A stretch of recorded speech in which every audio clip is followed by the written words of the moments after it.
আসসালামু আলাইকুম ওয়া রাহমাতুল্লাহি ওয়া বারাকাতুহু। নাহমাদুহু ওয়া নুসাল্লি আলা রাসূলিল কারীম, আম্মা বা'দ। প্রিয় সাংবাদিক বন্ধুগণ,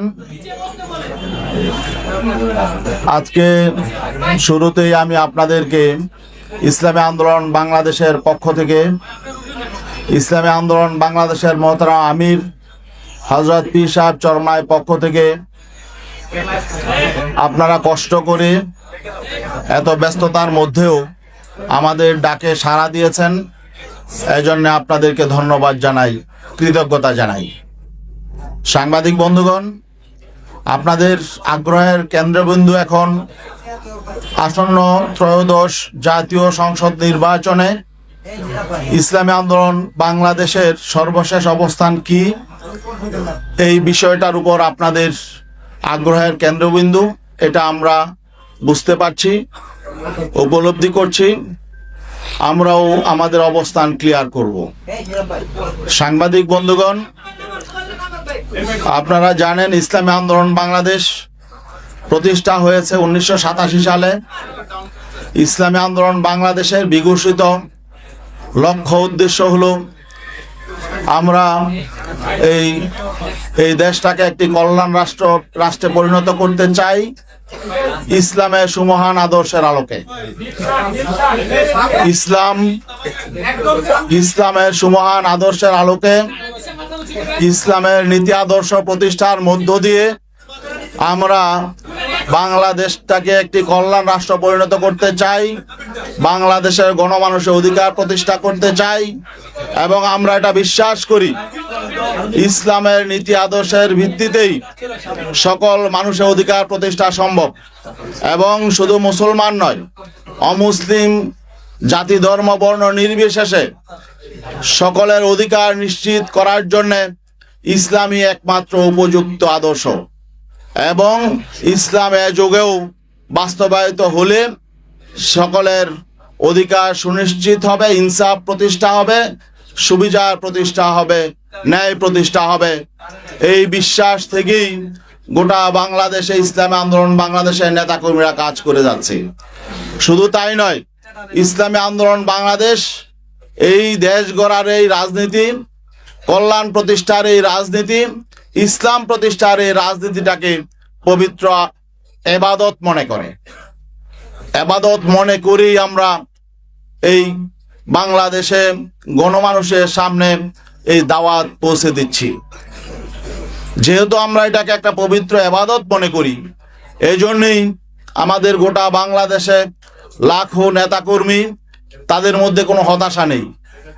আমরা যেমন নামাজ পড়ি, আমরা যেমন রোজা রাখি, আমরা যেমন যাকাত দেই, নিয়মিত দিয়ে যাই, এতে করে যেমন আমাদের কোনো হতাশা নেই, তেমনি ভাবে আমাদের এই রাজনীতি এটা করেও আমরা পরিতৃপ্ত, এতে করে আমাদের কোনো হতাশা নেই। বর্তমান বাস্তবতায় আপনারা জানেন গত বছর 5 আগস্ট একটি অভ্যুত্থান হয়েছে। অভ্যুত্থানের মধ্য দিয়ে একটি ফ্যাসিবাদী স্বৈর সরকারের পতন হয়েছে। মানুষের মধ্যে একটা প্রত্যাশা জেগে উঠেছে যে আগামীতে একটি নতুন বাংলাদেশ বিনির্মাণ হবে। ইসলামী আন্দোলন বাংলাদেশ মনে করেছিল এখন ইসলামপন্থী শক্তির সামনে একটা বড় সুযোগ তৈরি হয়েছে। ইসলামের আদর্শের আলোকে রাষ্ট্র পুনর্গঠনের, মানুষের অধিকার প্রতিষ্ঠার একটা মহান সুযোগ তৈরি হয়েছে।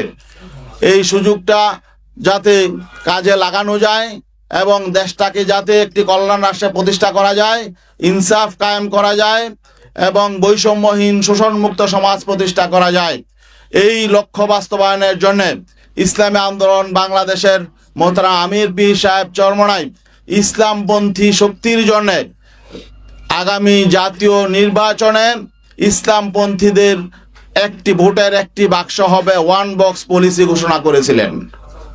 এবং সেই ওয়ান বক্স পলিসির যুগান্তকারী ডাকে সাড়া দিয়ে অনেকেই হুজুরের সাথে সুর মিলিয়ে কথা বলেছিলেন এবং একটা জাগরণ তৈরি হয়েছিল, মানুষের মধ্যে প্রত্যাশা জেগে উঠেছিল। সেটার মূলে ছিল ইসলামী শক্তির ওয়ান বক্স, ইসলাম প্রতিষ্ঠার জন্য, ইসলামের আদর্শের আলোকে বাংলাদেশটাকে পুনর্গঠন করার জন্যে। কিন্তু দুর্ভাগ্যজনক বাস্তবতা হলো আমরা দেখলাম এক পর্যায়ে এসে সেই ইসলামপন্থী শক্তির ওয়ান বক্স থেকে কেউ কেউ এটাকে রাজনৈতিক স্বার্থ হাসিলের জন্য, ক্ষমতায় যাওয়ার একমাত্র লক্ষ্য বাস্তবায়নের জন্য এটাকে এই ধারা থেকে ভিন্ন দিকে নিয়ে যাওয়ার চেষ্টা চালাচ্ছে। এই জন্যে আমরা ব্যথিত, মর্মাহত। আমরা যেহেতু ইবাদতের রাজনীতি করি, আমরা আমাদের নেতাকর্মীদের সাথে প্রতারণা করতে পারি না। আমরা এদেশের ইসলামপন্থী জনতার আবেগের সাথে আমরা কিছুতেই প্রতারণা করতে পারি না। আমরা যেহেতু ইসলাম প্রতিষ্ঠার জন্যে, ইসলামের সুমহান আদর্শ প্রতিষ্ঠার জন্যে, ইসলামের আলোকে কল্যাণ রাষ্ট্র প্রতিষ্ঠার জন্যে আমরা দীর্ঘদিন যাবৎ এখানে কাজ করে আসছি। আমরা এ থেকে বিচ্যুত হতে পারি না। এই জন্যে আপনারা লক্ষ্য করেছেন যে গতকালকে 11 দলীয় জোটের ব্যানারে যেখানে আমরাও ছিলাম, সেখানে একটি সাংবাদিক সম্মেলন হয়েছে, সেখানে আসন বন্টন হয়েছে। সেখানে আমাদের এই যে দীর্ঘদিনের পথ চলা, 5ই আগস্ট পরবর্তী সারা দেশে আমরা ইসলামপন্থী শক্তি একসাথে করার জন্য যে চেষ্টা সাধনা করেছিলাম, আমরা দেখেছি যে শেষ পর্যায়ে এসে আমাদের যে লক্ষ্য ছিল সেই লক্ষ্য অর্জিত না হওয়ার একটা সম্ভাবনা তৈরি হয়েছে। লক্ষ্য অর্জিত না হওয়ার একটা শঙ্কা তৈরি হয়েছে। এই শঙ্কা থেকে আমরা চিন্তা করলাম আমাদের ইসলামের পক্ষের একটি বাক্সকে আমাদের হেফাজত করতে হবে।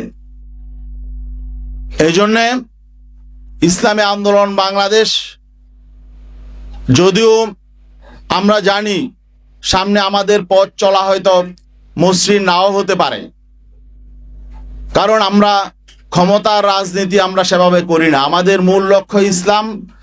ইসলামকে আমরা আগে রাখি, আমাদের আমরা নীতি আদর্শের রাজনীতি করি।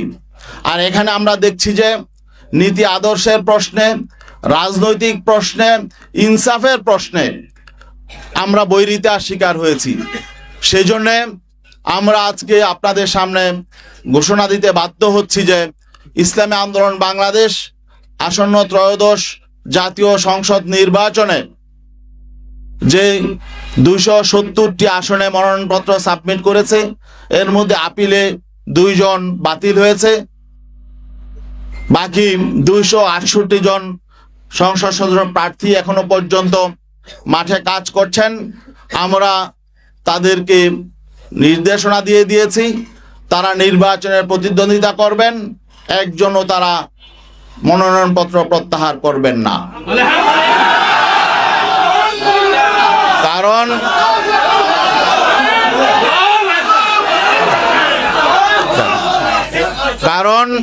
কারণ আমরা ইসলামী জনতার যে প্রত্যাশা, যে এখানে একটা বিষয় স্পষ্ট করে বলতে হয় যে আমরা কেন এই সিদ্ধান্তে আসলাম।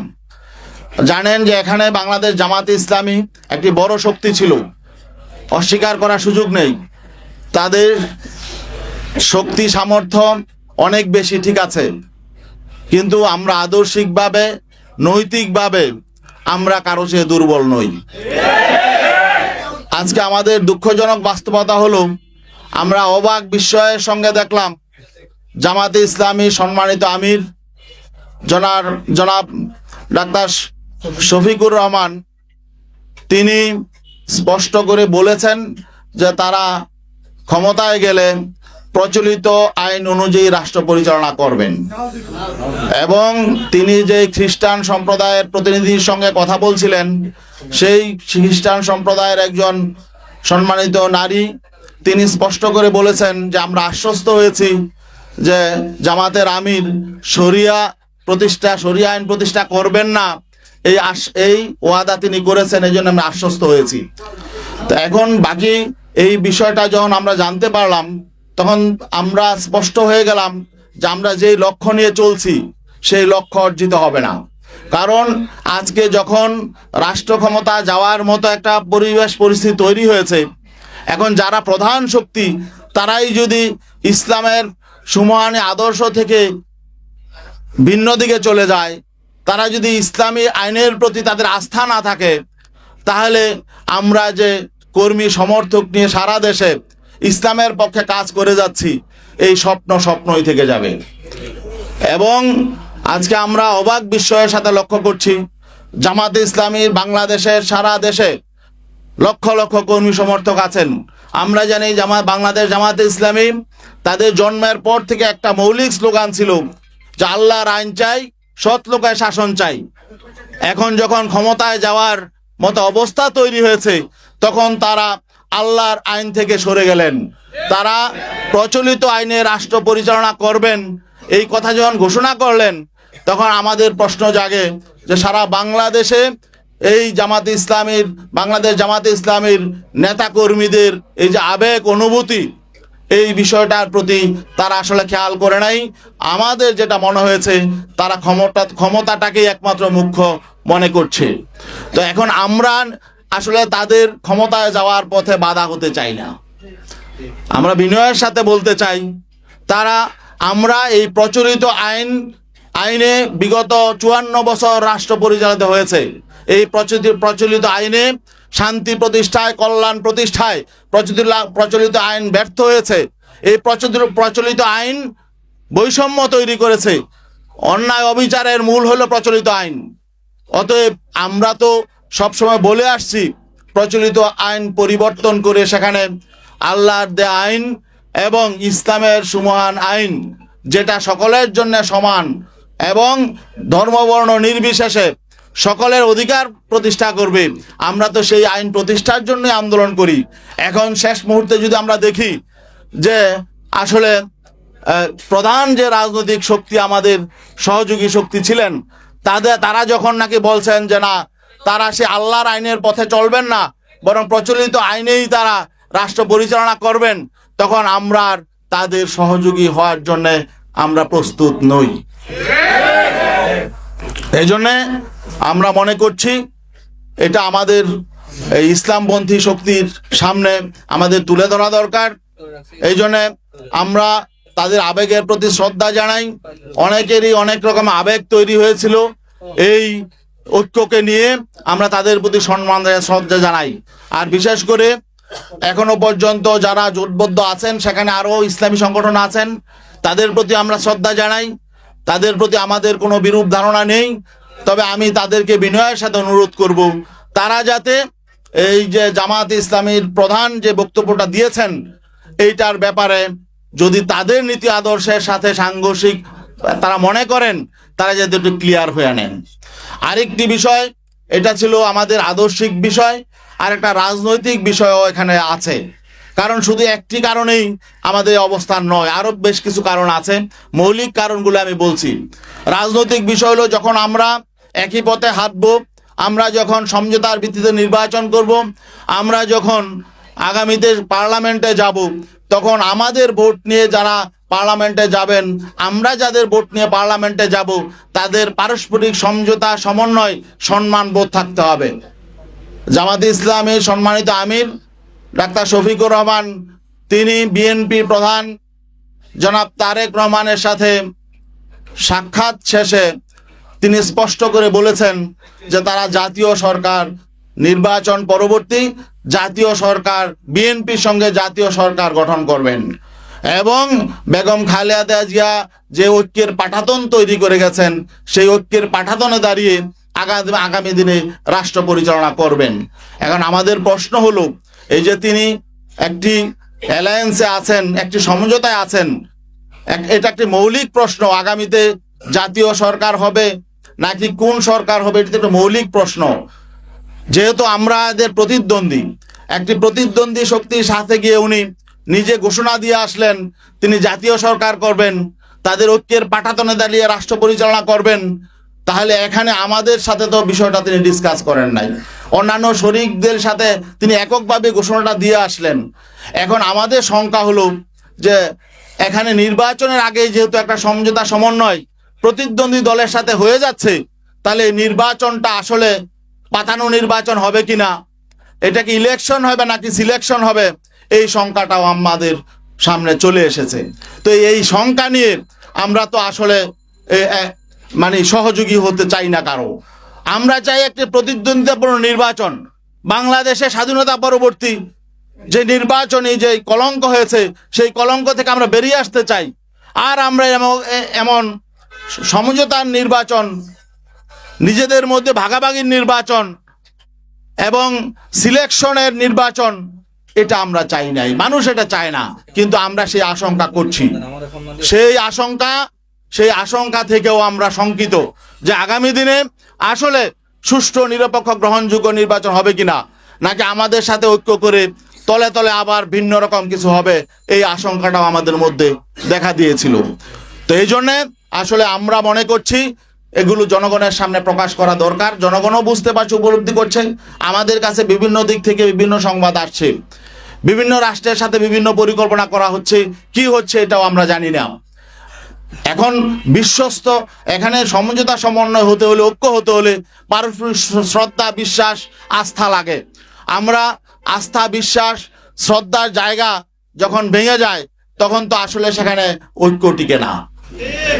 এই জন্যে আমি ইসলামী আন্দোলন বাংলাদেশের মোহতারাম আমিরের পক্ষ থেকে আদিষ্ট হয়ে আজকে আপনাদের সামনে এই কথাগুলো বললাম। আপনাদের যদি আরো কোনো ব্যাপারে কোনো প্রশ্ন থাকে। ও আরেকটা বিষয়, আমাদের যেহেতু 268 আসনে ক্যান্ডিডেট আছে আর 32টা আসন এখনো ফাঁকা আছে, এই 32 আসনেও আমরা সমর্থন দিব। সেখানে কাদেরকে আমরা সমর্থন দিব সেটা আমরা মনোনয়নপত্র প্রত্যাহারের পরে আমরা ডিসাইড করব। আমাদের নীতি, আদর্শ এবং লক্ষ্যের সাথে যাদের মিল হবে, তাদের সাথে সহযোগ্য ক্যান্ডিডেট, তাদেরকে আমরা ইনশাল্লাহ সমর্থন দিব। এবং আমরা আশাবাদী গোটা বাংলাদেশের 300 আসনেই আমাদের পক্ষের ক্যান্ডিডেট থাকবে ইনশাল্লাহ, যাতে ওয়ান বক্স, যাতে পিসাব চরমনাই ইসলামের পক্ষে ওয়ান বক্স, সেটা যাতে সঠিক বাস্তবায়ন আগামী নির্বাচনে থাকে, এই জন্য আমরা ইনশাল্লাহ এই ব্যবস্থা আমরা করব। সবাইকে ধন্যবাদ।